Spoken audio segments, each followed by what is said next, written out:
सुप्रभात मान्यवर। आज हम एक ऐसे टॉपिक पे बात करेंगे।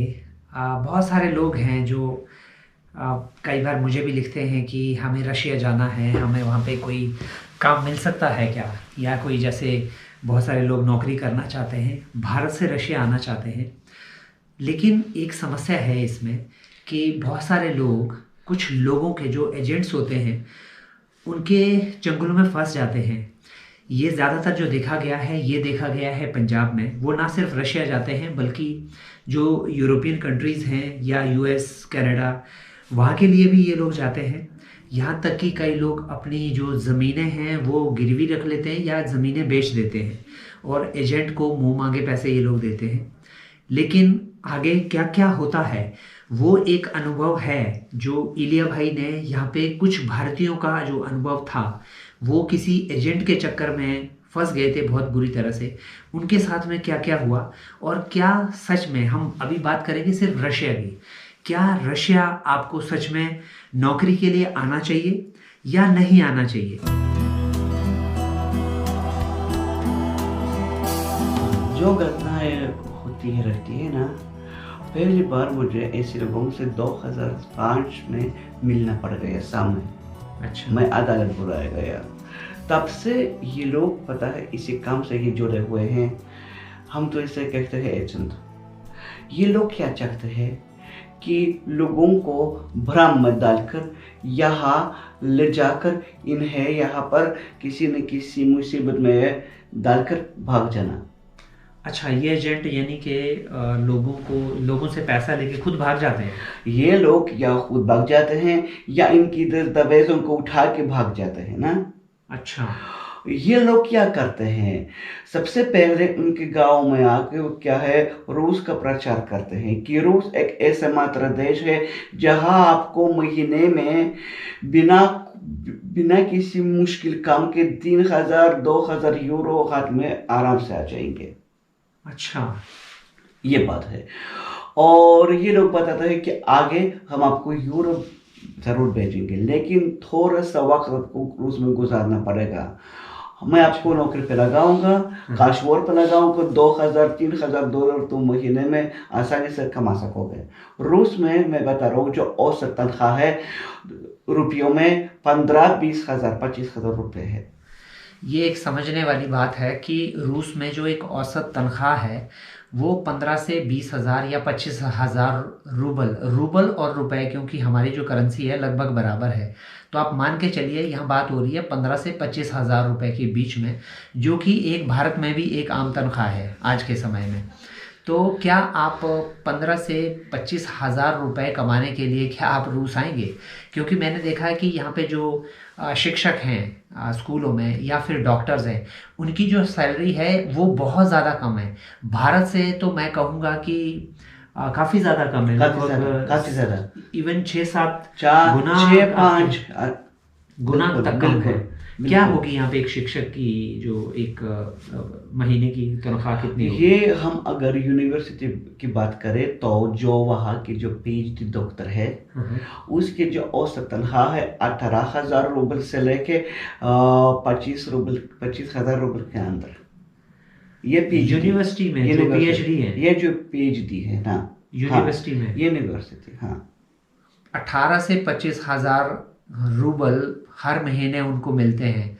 और कल एक बार हम लोग कल हॉस्पिटल में थे तो मैंने इनसे पूछा कि जो यहाँ पे जो हिसाब किताब है वो है कि यहाँ पे आप जो लोग हॉस्पिटल में काम करते हैं वो फिर लोगों के घर जाके प्राइवेट में काम करते हैं। तो मैंने इनसे पूछा, क्योंकि भारत में किसी भी सरकारी कर्मचारी को प्राइवेट काम करने की इजाज़त नहीं है। चोरी छुपे सब लोग करते हैं लेकिन इजाज़त नहीं है।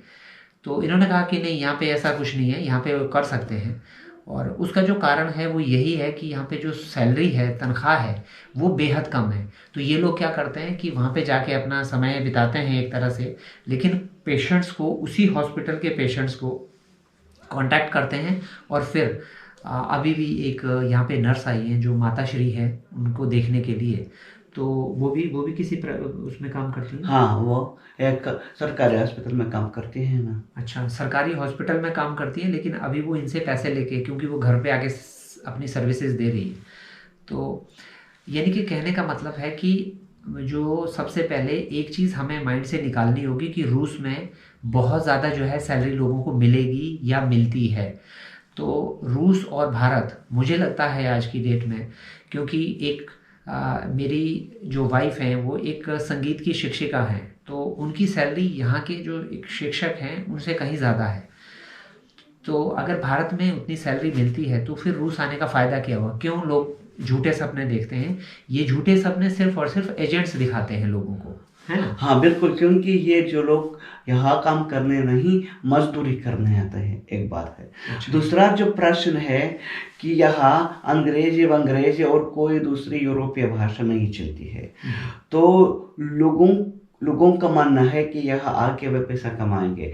तब मैं सीधा प्रश्न करता हूँ, तो बताओ जरा, तुम यहाँ आके कौन सी भाषा में बात करोगे? तो ये बताते हैं अंग्रेजी तो मुझे आती है। मैं बताता हूँ यहाँ के लोगों को नहीं आती। ठीक है, तो तुम मेरा अनुवादक का काम करोगे? अच्छा, ये देखिए और भी एक समस्या वाली बात ये है कि रूस में अंग्रेज़ी लगभग ना के बराबर है। आपको 100 में से शायद अगर कोई एक या दो लोग मिलेंगे। मॉस्को जैसे बड़े शहर में हो सकता है कुछ लोग मिलें, लेकिन अगर आप बाकी दूसरे शहरों में जाएं, छोटे शहरों में, तो वहाँ पे आपको अंग्रेज़ी बोलने वाले लोग ना के बराबर मिलेंगे। अंग्रेज़ी बोलने की वजह से मुझे परसों हम लोग एक म्यूज़ियम में जाना चाह रहे थे, तो आप सोचिएगा वहाँ पे मुझसे कोविड सर्टिफिकेट मांगा गया। तो मेरा जो कोविड सर्टिफिकेट है आप जानते हैं वो तो अंग्रेज़ी में है। वो उसमें कुछ पढ़ ही नहीं पा रहे थे। वो कह रहे थे कि नहीं, हमें जो सर्टिफिकेट है वो रशियन में चाहिए। अब आप बताइए मैं रशियन में कैसे उसको बना लूँ? एक इम्पॉर्टेंट बात आपको बतानी है, वो ये है कि हम लोग यहाँ पे एक म्यूज़ियम में दरअसल जाना चाहते थे और वहाँ पे अंदर जाने के लिए मांगा गया कोविड का सर्टिफिकेट। तो मेरा जो कोविड का सर्टिफिकेट था वो मोबाइल पे था, तो मैंने उनको दिया। उन्होंने QR कोड स्कैन करने की कोशिश की, नहीं हुआ। उन्होंने कहा कि सबसे पहली बात है कि उनको रूसी में चाहिए दरअसल, कि वो रशियन में लिखा होना चाहिए, क्योंकि वो समझ नहीं पा रहे थे अंग्रेज़ी में लिखा हुआ क्या है। खैर हमें अपोलोजाइज़ किया कि हम आपको अंदर जाने की इजाज़त नहीं दे सकते हैं, क्योंकि हम ये पढ़ नहीं पा रहे हैं। अगर ये रूसी में होता तो हम आपको अंदर जाने की इजाज़त दे देते। रूसी ना होने की वजह से मेरा जो कोविड सर्टिफिकेट है वो मेरे किसी काम नहीं आया। तो ऐसा तो पॉसिबल है नहीं कि भारत से ही जो कोविड के सर्टिफिकेट हैं वो हर देश के लिए अलग अलग भाषाओं में जो है बनाए जाएं। तो यहाँ तक समस्या है। तो अगर कोई रूस आना चाहता है पैसे कमाने के लिए, तो भाषा एक सबसे बड़ा बैरियर भाषा का है कि आप किस भाषा में बात करेंगे। तो क्या आप एक छोटी सैलरी के लिए जो आप भारत में आराम से कमा सकते हैं, उस सैलरी को कमाने के लिए पहले रशियन आपको सीखनी पड़ेगी। ये ज़बरदस्त पॉइंट है। और जो एक प्रश्न है, आजकल का इंटरनेट हर किसी के पास है ना, तो किसी न किसी एजेंट में अपने पैसे, अपने क्या है दौलत, अपने ज़मीन हवाले करने से पहले कितने बड़ा काम है ना। इंटरनेट खोलो, देखो कि रूस कैसा है। रूसियों को कितनी मुसीबतों का सामना करना पड़ता है ना। यहाँ की जो बेरोजगारी है, बहुत बड़ी बेरोजगारी है। रूस में भी बेरोजगारी बहुत ज़्यादा है। ये उन्होंने एक अच्छी बात कही कि आज इंटरनेट है सबके पास में, तो कभी भी अगर किसी का मन करता है किसी भी देश में जाने का, या ख़ास करके जो एजेंट्स हैं, एजेंट्स ने बहुत सारे लोगों की लाइफ ख़राब की है। आपको याद होगा दिसंबर 2019 में एक फ़्लाइट आई थी मैक्सिको से, जिसमें 147 भारतीयों को हाथ बांधे हुए थे उन्होंने। वो जो प्लास्टिक की स्ट्रिप होती है तार बांधने वाली, उससे भारतीयों के हाथ बांधे हुए थे। 147 थे उसमें। वो स्पेशल एयरक्राफ्ट दिल्ली एयरपोर्ट पे जब लैंड हुआ, तो वहाँ पे जो ग्राउंड स्टाफ था, जो बाकी, वो हैरान हो गए थे उस स्थिति में भारतीयों को देख के। तो उसके बाद उन्होंने वो जो हाथ में जो स्ट्रिप लगी थी वो काटी। दरअसल वो समस्या किस वजह से हुई? वो जितने लोग थे उन सबको एजेंट्स ने ये कह के यहाँ से भारत से लेके गए थे कि हम आपको जो है US पहुँचा देंगे। उन्होंने उनको 40-40 लाख रुपए दिए थे, और फिर उनको एक्वाडोर होते हुए, पनामा होते हुए, मैक्सिको की फिर वो वॉल जो है क्रॉस करवाते हैं। लेकिन वहाँ पे वो सारे के सारे पकड़े गए, क्योंकि वो इतना आसान नहीं है जितना आसान एजेंट बताते हैं। वो सारे के सारे पकड़े गए। 6 महीने तक सबसे पहले वो डिटेंशन सेंटर में रहे। डिटेंशन सेंटर से छूटने के बाद उनको डिपोर्ट कर दिया वापस इंडिया। उन लोगों की इतनी बुरी हालत थी, बहुत सारे लोग उनमें से ऐसे थे जिन्होंने अपने खेत वगैरह सब कुछ बेच दिए थे। बहुत सारे लोग ऐसे थे जो एक एक अमेरिका का सपना ले जाके कि आज हम अगर 40-50 लाख रुपए में अपनी कोई प्रॉपर्टी बेचते हैं तो ऐसी प्रॉपर्टी तो हम 10 खड़ी कर लेंगे, ये सपने एजेंट्स दिखाते हैं लोगों को। पंजाब में आपने देखा होगा, चाहे वो जालंधर हो, लुधियाना हो, अमृतसर हो, हर जगह पे आपको होर्डिंग्स मिलेंगी कि कनाडा का वीज़ा ले लो, वर्क वीज़ा ले लो, नौकरी लगा देंगे, ये वो पूरे भरा हुआ है पंजाब इस चीज़ से। लेकिन वो एक बहुत बड़ा जाल है। मैं आपको बताता हूँ, मेरा ये एक्सपीरियंस है, क्योंकि मेरे बहुत सारे दोस्त हैं जानने वाले, जिसमें से यूके में भी बहुत सारे लोग दोस्त हैं।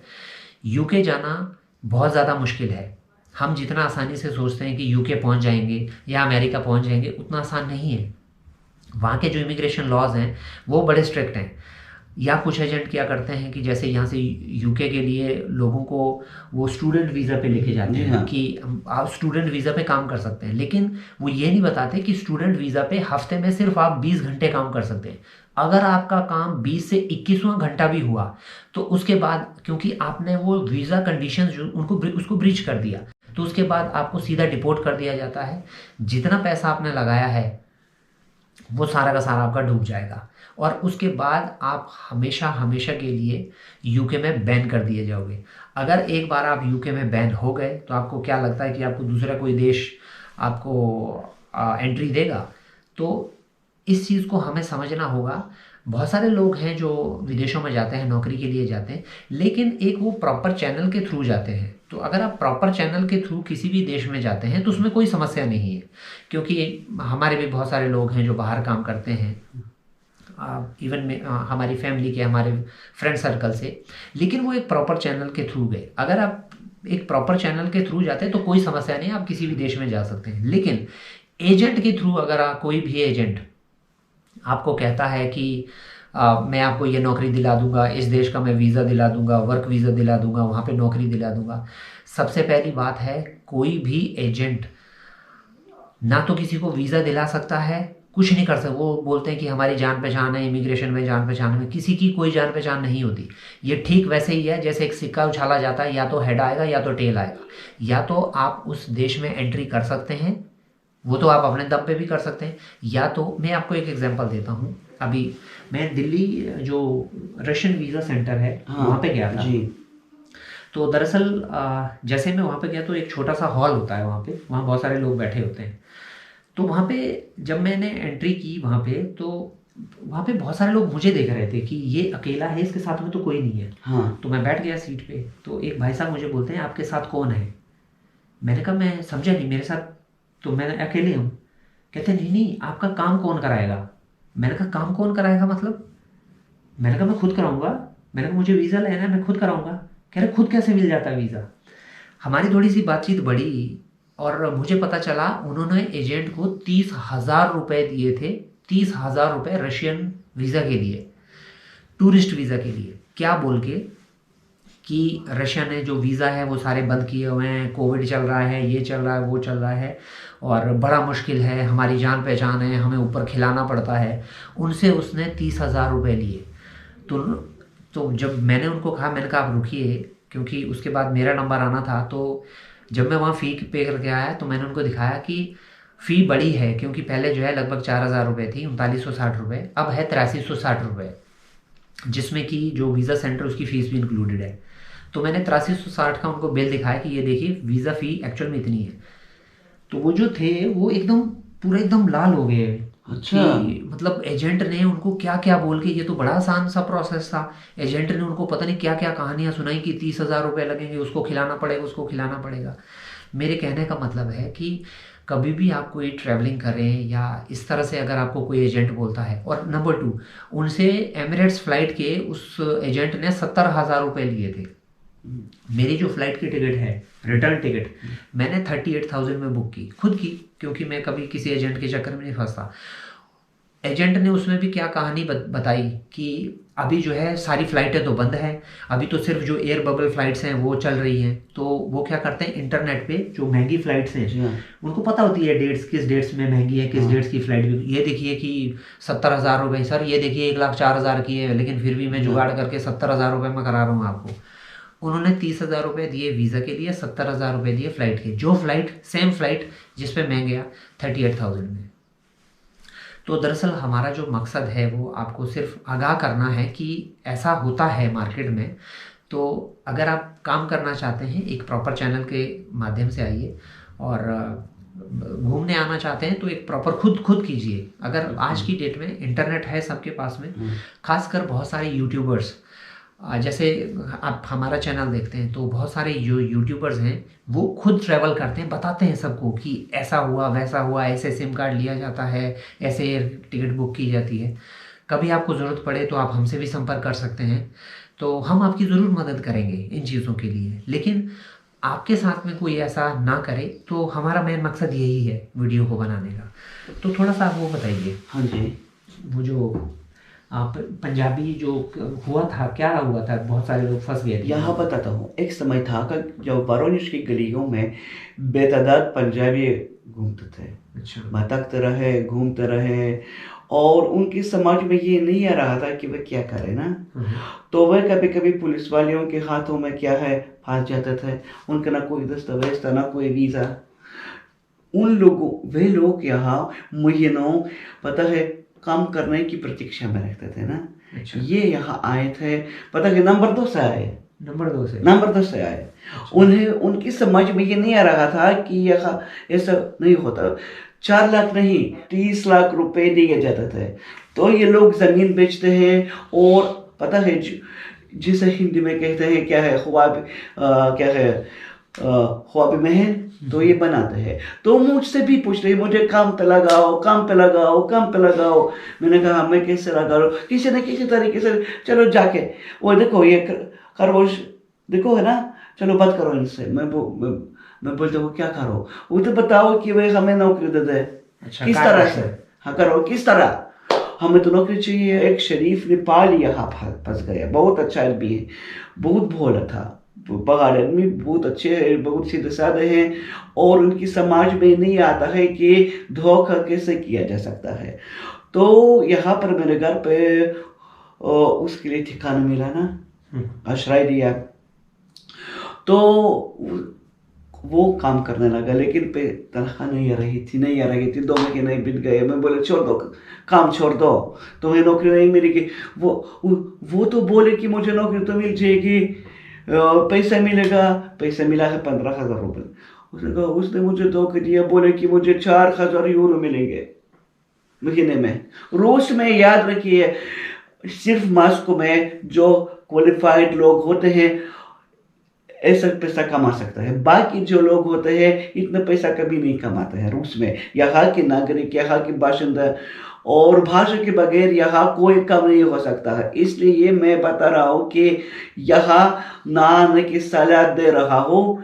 अगर आप रूसी भाषा नहीं जानते हैं, और अगर आपके कोई विशेष क्षमता नहीं है, यानी कि बिल्कुल सही कह रहे हैं कि अगर आपके पास में कोई अलग से टैलेंट है तो ज़रूर आपको काम करने का मौका मिल सकता है यहाँ पे। ऐसा नहीं है, लेकिन आपको एक प्रॉपर चैनल से आना पड़ेगा ताकि आपको कोई समस्या ना हो।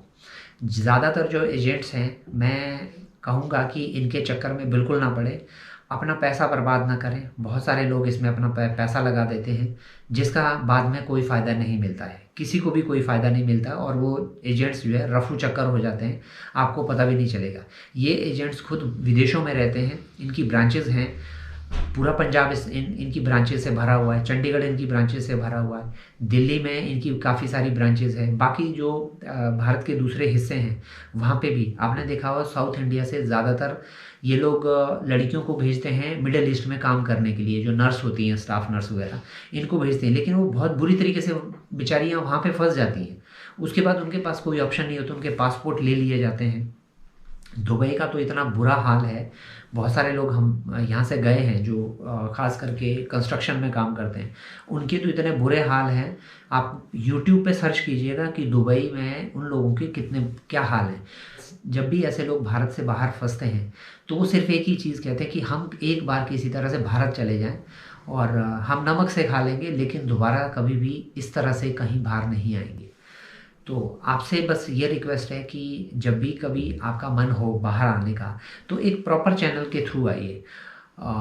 इससे आपको फ़ायदा होगा और सबसे बड़ी बात है कि देश को भी फ़ायदा होगा, क्योंकि इलीगल जो माइग्रेशन है ये किसी देश का अगर ज़्यादा हो जाता है तो जो बाकी जेन्युइन लोग हैं उनको उन पे भी बहुत सारी रिस्ट्रिक्शंस होती हैं।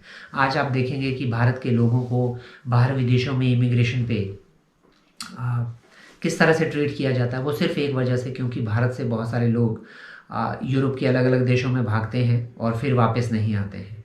तो ये भारत के लिए भी ठीक है, भारत के लोगों के लिए भी ठीक है, और सबसे बड़ी बात है उन लोगों के लिए ठीक है जो एजेंट्स के चक्कर में फंसते हैं। तो इस वीडियो को बनाने का जो एक मकसद था वो सिर्फ इतना मकसद था कि आप गलत तरीके से, ताकि आपको कोई भी बेवकूफ़ ना बना सके और आप एक प्रॉपर चैनल के थ्रू किसी भी देश में जाएं और आपका नुकसान ना हो।